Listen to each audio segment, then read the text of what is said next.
अस्सलामुअलैकुम।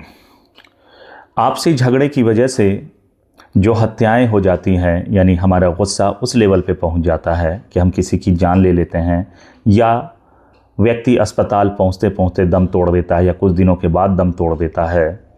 इसके आंकड़े को कभी आप एनसीआरबी की वेबसाइट पे जाकर ज़रूर चेक कीजिए कि ऐसे हादसे रोज़ाना कितने हो रहे हैं।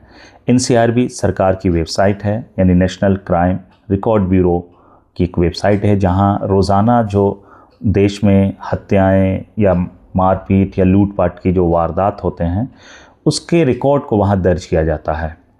2022 तक का रिकॉर्ड वहां भी आपको मिलेगा, क्योंकि डेटा को अपडेट करने में वक्त लगता है। अगर उसी को आप बेंचमार्क माने तो 2022 में करीब 28,522 वारदात दर्ज हुए। यानी अगर हम रोज़ाना कैलकुलेट करें तो करीब 78 मामले दर्ज हुए हैं, और अगर हम घंटों में तब्दील करें तो हर घंटे करीब 3 मामले दर्ज होते रहे हैं। इस 28,522 में अगर हम ये जानना चाहें कि इनमें कितनी हत्याएं अनप्लान्ड, यानी अचानक आपसी जो मारपीट अचानक शुरू हो जाती है जिसकी वजह से होती है, तो करीब 9 से 10 हज़ार के बीच में बताया जा रहा है। यानी हर घंटे एक हत्याएं इस देश में आपसी मारपीट की वजह से, अचानक मारपीट की वजह से, जिसकी कोई प्लानिंग नहीं होती है, कोई पुरानी रंजिश नहीं होती है, हम गुस्से में उस लेवल पे पहुंच जाते हैं कि किसी की जान ले लेते हैं। अब ज़रा सोचिए कि अगर इस वारदात की वजह से किसी की प्रॉपर्टीज़ को बुलडोज़ करने का औचित्य बनता है, यानी कानूनन हक बनता है सरकार का, तो हर घंटे एक बुलडोज़र एक्शन आपको ज़रूर दिखना चाहिए। लेकिन होता क्या है, कितने बुलडोज़र एक्शन आपको दिखते हैं? जब अभियुक्त मुसलमान होता है। ये एक नया ट्रेंड देखने को मिल रहा है। जिन राज्यों में बीजेपी की सरकार है वहाँ दो समुदाय में झगड़ा होता है, अगर दूसरी तरफ का कोई व्यक्ति मर जाता है और मारने वाला यानी अभियुक्त अगर मुसलमान होता है तो फ़ौरन उसकी प्रॉपर्टीज़ पे बुलडोज़र पहुंचता है और उसके प्रॉपर्टीज़ को ज़मींदोज़ कर दिया जाता है। ये उन स्टेट्स में आपको देखने को नहीं मिलेगा जहां सेकुलर सरकारें हैं। जैसे पश्चिम बंगाल की ही मिसाल ले लीजिए, आपको एक एक्शन नहीं दिखेगा।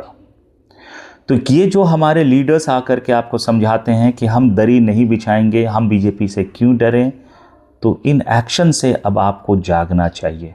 अगर अभी भी आप नहीं जागेंगे तो जो कुछ खुदगर्ज लोग, बेगैरत लोग एमएलए एमपी के बनने के लालच में जो आपको आग में झोंकने के लिए आते हैं, लच्छेदार भाषण दे करके या भड़काऊ नारे दे करके कि हम कब तक दरी बिछाएंगे, अब्दुल दरी बिछाएगा, हमें हमारी हिस्सेदारी दो, तो आपको उस बहकावे से अब निकलना होगा। क्योंकि आपको समझना होगा कि इस देश में सेकुलर सरकार की ज़रूरत अब सिर्फ मुसलमानों की है। यादव को सेकुलर सरकार मिले ना मिले कोई फ़र्क नहीं पड़ता है, पासवान को मिले ना मिले, राजभर को मिले ना मिले, कुशवाहा को मिले ना मिले, कोई फ़र्क नहीं पड़ता है। लेकिन मुसलमान के हाथों से अगर सेकुलर सरकार गई है तो वहाँ बुलडोज़र एक्शन अब देखने को मिलता है। दिल्ली में 10 साल आम आदमी पार्टी की सरकार थी, उससे पहले कांग्रेस की 15 साल सरकार थी। क्या आपने 25 सालों में बुलडोज़र एक्शन सुना था या देखा था? बिल्कुल दिल पे हाथ रख के अल्लाह को हाजिर और नाजिर जान करके बताएं आप। तो क्या आपको ये नहीं दिख रहा है कि देश की राजनीति किस दिशा में जा रही है? यानी राजनीति की दशा और दिशा दोनों जो बदल रही है, वो क्यों बदल रही है, ये आपको एहसास होना चाहिए। ये क्यों बदल रही है? क्योंकि बीजेपी दिनों दिन मजबूत हो रही है, और उसको मजबूत करने के लिए जाने और अनजाने में हमारे बीच के ही लीडर, कायद, पार्टीज़ आ करके ऐसा नारा दे रहे हैं कि हमारे अंदर गुस्सा आ रहा है, हम एक तरफ हो रहे हैं, दूसरी तरफ बीजेपी मजबूत हो रहा है। इस बारीकी को समझना होगा।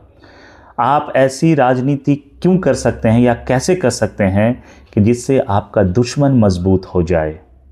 अगर आप खैर खां हैं, अगर आपके अंदर कौम की मोहब्बत है, जो आप दावा करते हैं कि हम अपनी क़यादत अपनी कौम की भलाई के लिए लेके आ रहे हैं, तो ऐसी क़यादत किस काम की कि मजबूत दुश्मन हो रहा है, और उसके नतीजे में ये तरह के एक्शन आपको देखने को मिल रहे हैं। अगर ये सौतेला व्यवहार नहीं होता तो मैंने एनसीआरबी के डेटा का जिक्र सिर्फ इसी वजह से किया है कि आप जाके चेक कीजिए और एहसास कीजिए। मैं देश के तमाम नागरिकों से कहता हूँ कि अगर किसी अभियुक्त के घर को बुलडोज़ कर देना चाहिए हत्या के बाद, तो हर घंटे एक बुलडोज़र एक्शन दिखना चाहिए था। लेकिन सिर्फ मुसलमानों को ही टारगेट करना ये साफ दिखलाता है कि मुसलमानों के साथ कुछ तो गलत हो रहा है, सौतेला व्यवहार इस देश में अब हो रहा है। और इसको मुसलमान आज एहसास करने के बजाय अब इस ताक में लग गया है, बंगाल से लेकर के यूपी, असम, बिहार में, कि अपनी क़यादत लेके आएंगे, अपनी सरकार बनाएंगे, अपना एमएलए एमपी बनाएंगे। याद रखिएगा, जब तक इस देश में सेकुलर फैब्रिक मजबूत था, सेकुलर सरकारें थीं, इस तरह का सौतेला व्यवहार हमने पूरी तारीख़ में नहीं देखा। 45 साल से ज़्यादा उम्र मेरी हो गई है, मैंने अपनी ज़िंदगी में अपने होश में तो ये नहीं देखा था मैंने, कि इस तरह से खुलेआम एक अभियुक्त के साथ इस तरह की नाइंसाफ़ी हो रही है। अगर किसी ने किसी की हत्या की तो उसे यकीनन सज़ा मिलनी चाहिए, अगर फांसी की सज़ा बनती है तो वो मिलनी चाहिए, लेकिन इसे कोर्ट को तय करना होगा। लेकिन अचानक से नाम आते ही सीधे उसकी प्रॉपर्टीज़ को नाम देख करके बुलडोज़ कर देना, और उसके बावजूद मुसलमानों का नहीं जागना, उल्टा मुसलमानों के अंदर ये नशा सवार हो जाना कि अब अपनी क़यादत हम शुरू करेंगे, ये जानलेवा है, सुसाइडल है। और चंद नेता सिर्फ एमएलए एमपी बनने के लालच में आपको आग में झोंक रहे हैं, ये एहसास करना होगा।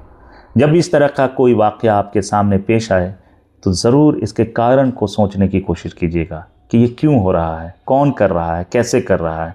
जब आप इन बिंदुओं पे, इन पॉइंट्स पे जब आप गौर करना शुरू करेंगे तो आपको समझ में आएगा कि ये जो आज तक आप दरी बिछा रहे थे उसके कितने फ़ायदे थे। इंशाअल्लाह अगली वीडियो में फिर मैं कुछ ऐसी ही बात एहसास कराने के लिए आऊँगा। तब तक के लिए आप मुझे इजाज़त दीजिए। जय हिंद, जय भारत।